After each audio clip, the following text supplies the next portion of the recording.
டில்லிக்கு ராஜா நாளும் பாட்டி சொல்ல தட்டாதே, பட்ட படிப்பு படிச்சு வந்தாலும் பாட்டி சொல்ல தட்டாதே. உன் கல்யாணத்துக்கு மாப்பிள்ளையை நீ சூஸ் பண்ணிட்டு மண்டபத்தை நான் தான் சூஸ் பண்ணுவேன்.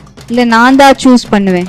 இல்ல, உன் கல்யாணத்தை ட்ரெடிஷனல் முறைப்படி தான் நடத்தணும். சரிங்க. இல்ல மாடர்னோ ட்ரெண்ட்க்கு ஏத்த மாதிரி தான் நடத்தணும். சரிங்க. நான் சொன்ன மாதிரி தானே பார்த்திருக்க.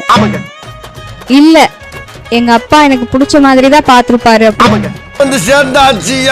நான் எதிர்பார்த்த மாதிரியே இருக்கு. சூப்பரா இருக்கு. ட்ரெடிஷனல் டெக்கரேஷன் பண்றதுக்கு ஏத்த ஸ்டேஜ், மாடர்ன் டெக்கரேஷன் பண்றதுக்கு பொருத்தமான ஸ்டேஜ். இங்க மங்களம் வாத்தியம் வச்சு நல்லா இருக்கும். இங்க டிஜே வச்ச சூப்பரா இருக்கும். வரவேற்பு விருந்து வச்சு சூப்பரா இருக்கும். பஃபெட் ஸ்டைல வச்சு செம்மையா இருக்கும். ட்ரெடிஷனல்ல இருந்தாலும் சரி மாடர்னா இருந்தாலும் சரி எல்லாத்துக்கும் ஏற்ற இடம் எம்ஆர்டி மஹால்.